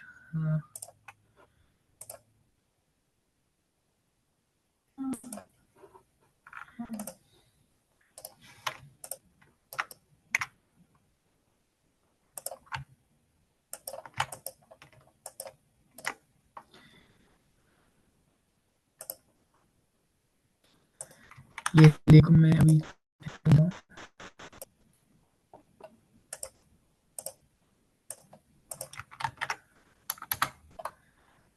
इंशाल्लाह मौलाना को भी मौलाना ग्रुप पे भी एक बार डाल देंगे, बट ये लिंक सेव करके रख दो। इसके अंदर जो मैंने एक्सेल शीट बताई वो बनी हुई इसमें ऑलरेडी पड़ी है। प्लीज़ डाउनलोड करके, आप इसको एडिट नहीं कर पाओगे, आप डाउनलोड करके आपके लैपटॉप में जिसमें भी आप कंफर्टेबल हो उसमें ये शीट को एडिट कर सकते हो। एंड एसओपी की गाइड है, एसओपी कैसे बनाते हैं, स्टेटमेंट ऑफ पर्पस, ये पूरी गाइड है। उसके अंदर क्या इंक्लूड करना चाहिए, डूज एंड डोंट्स है इसमें। रेज्यूमे, यूएस का रेज्यूमे थोड़ा सा अलग होता है। प्लीज़ ये रेज्यूमे का फॉर्मेट या यूएस रेज्यूमे ऑनलाइन डालोगे तो ये सारा फॉर्मेट एक पेज का थोड़ा सा ट्राई करो, एक से 1.5 पेज का ही रखो, उससे ज़्यादा नहीं। और एक्स्ट्रा की वाइट स्पेसेस नहीं छोड़ने का। ये ऐसा यूएस का रेज्यूमे दिखता है personally. What is letter of recommendation, ऐसा दिखता है लेटर ऑफ रिकमेंडेशन। इसको थोड़ा पढ़ लेना। कैसा है, इट्स बेसिक, मतलब ये मैंने नहीं लिखा, ये भी मैंने भी ऑनलाइन ही उठाया, बट ये एक टेम्पलेट है। तो how you are as a person, how is your communication skill, आपके खुद के टेक्निकल स्किल्स कैसे है if you are applying for technical job. And ये पूरा रेज्यूमे, पूरा पीपीटी इधर, ये गाइडलाइन पीपीटी वाले में है ऑलरेडी, आप इसको पूरा रेफर कर सकते हो। Okay, open for questions. कुछ क्वेश्चंस है किसी को? प्लीज अनम्यूट करके पूछ लीजिए।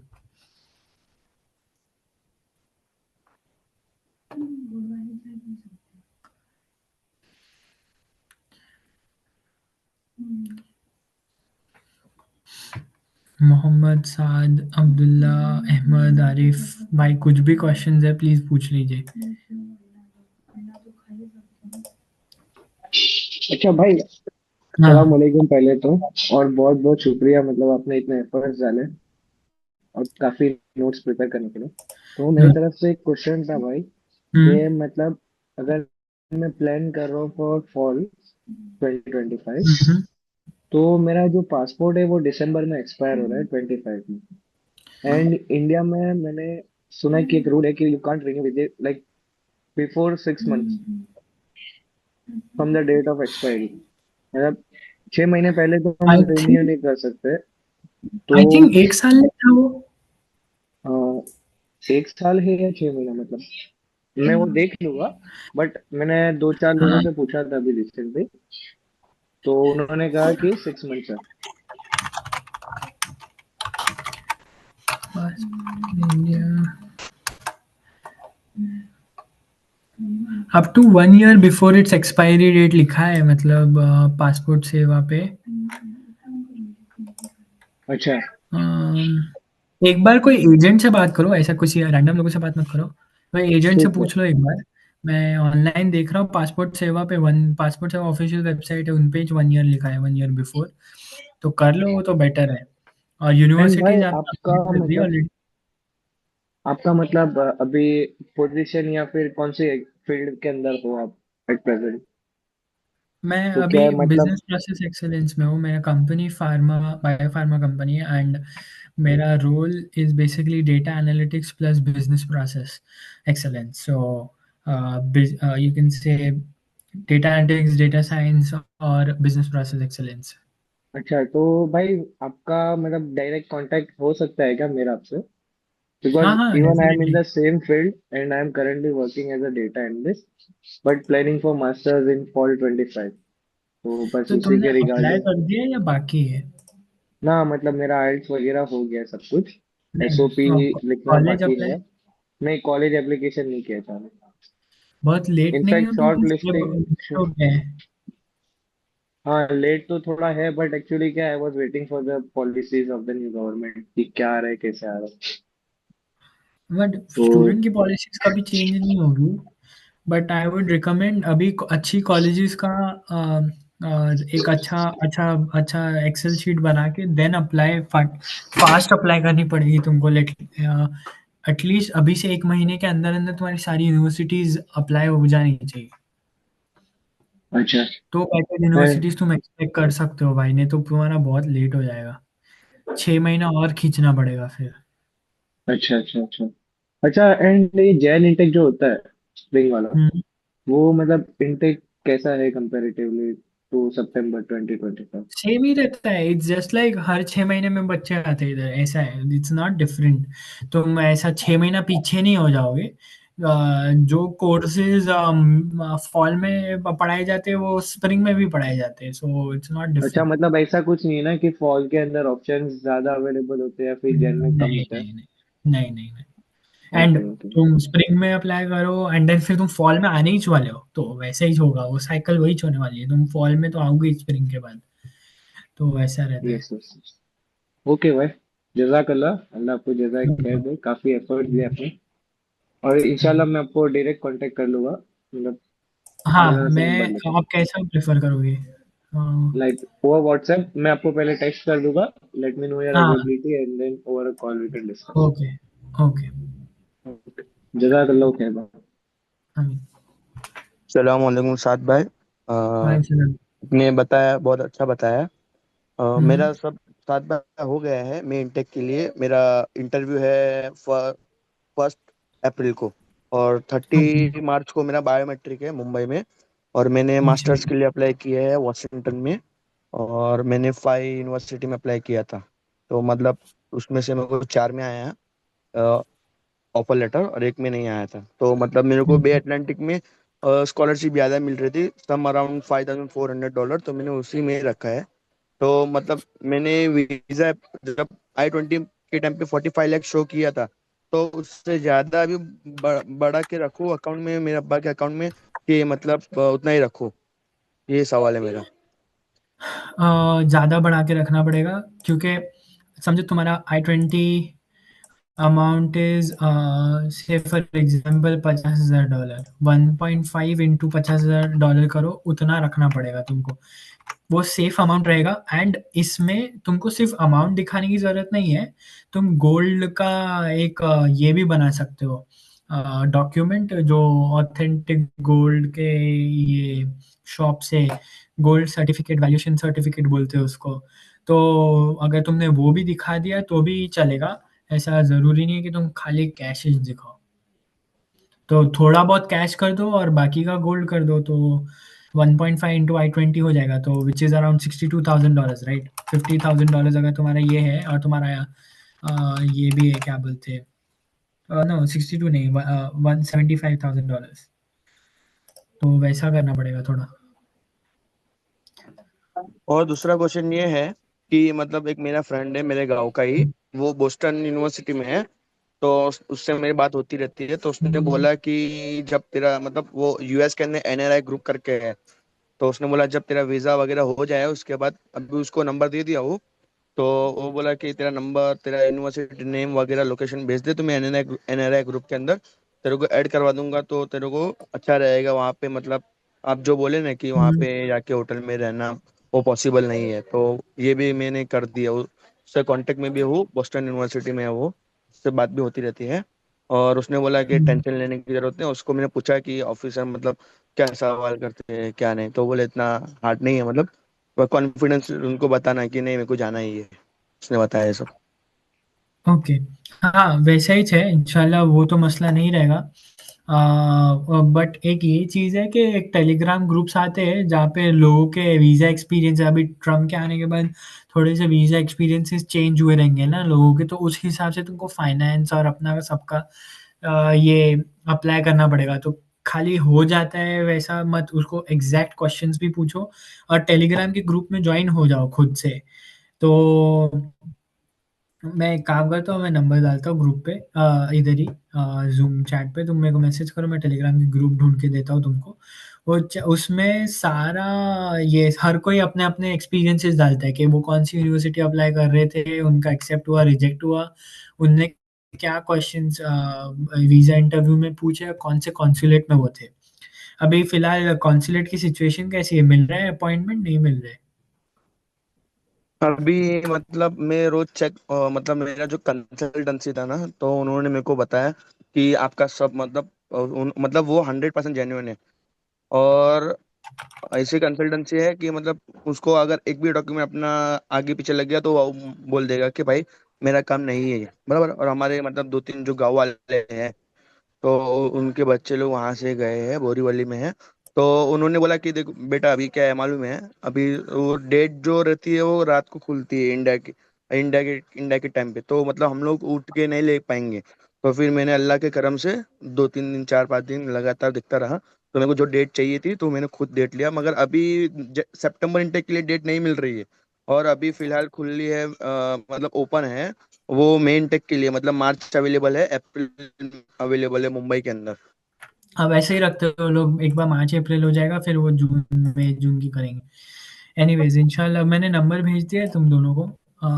मेरा +1 लगा देना खाली आगे, इंडिया में +91 बाय डिफॉल्ट आएगा, बट +1 याद से लगा देना आगे। तो दुआ ये करना मैसेज मेरे होगा। लिए।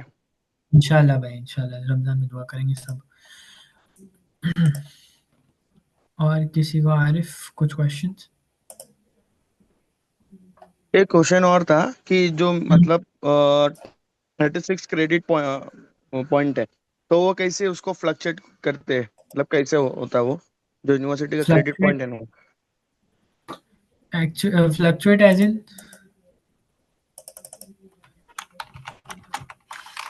मैं समझा नहीं, फ्लक्चुएट एज इन मतलब आपने बोला ना कि ये सेम में इतना क्रेडिट पॉइंट, ये सेम में इतना पॉइंट, तो 36 क्रेडिट पॉइंट है।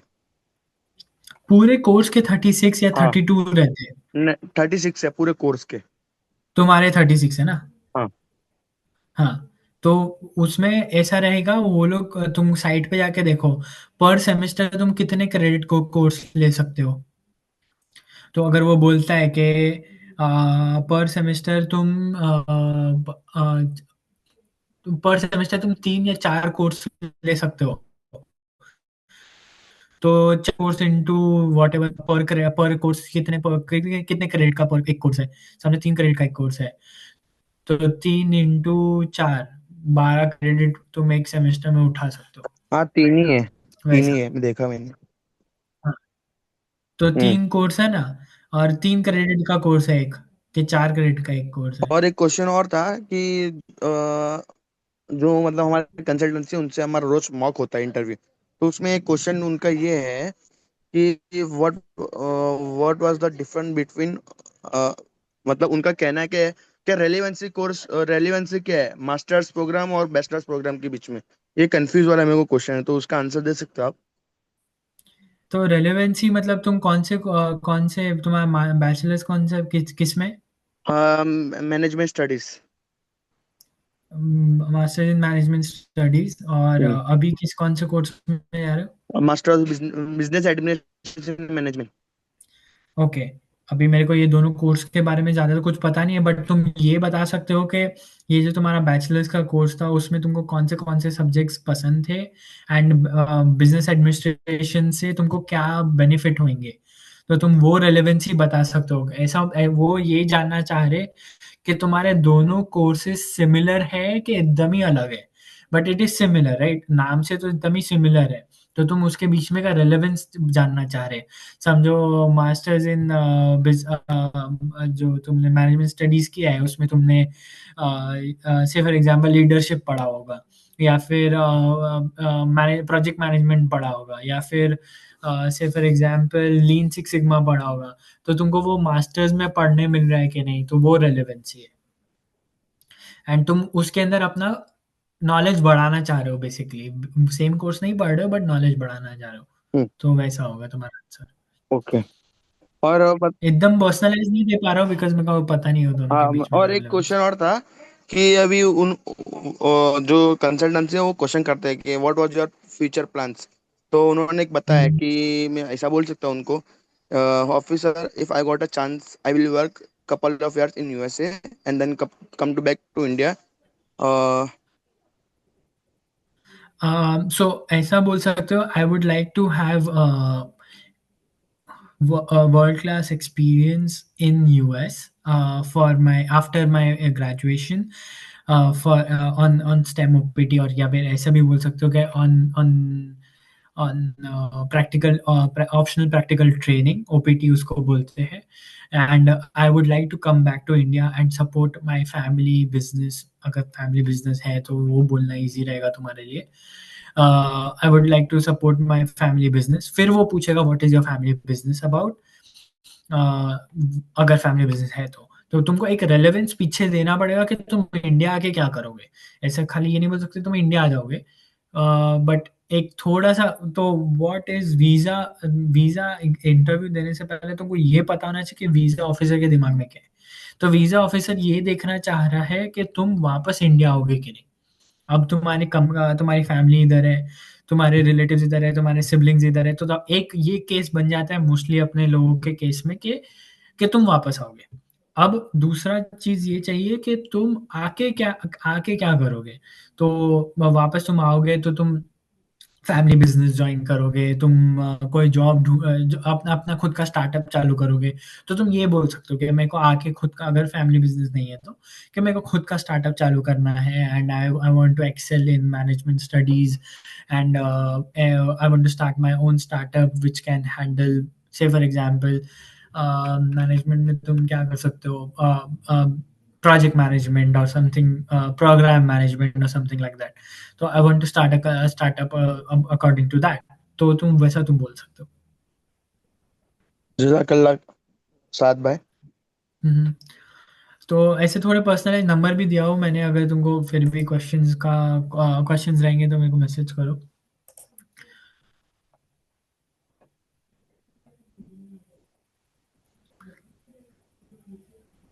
और कुछ क्वेश्चंस किसी को? सादा, अब्दुल्ला।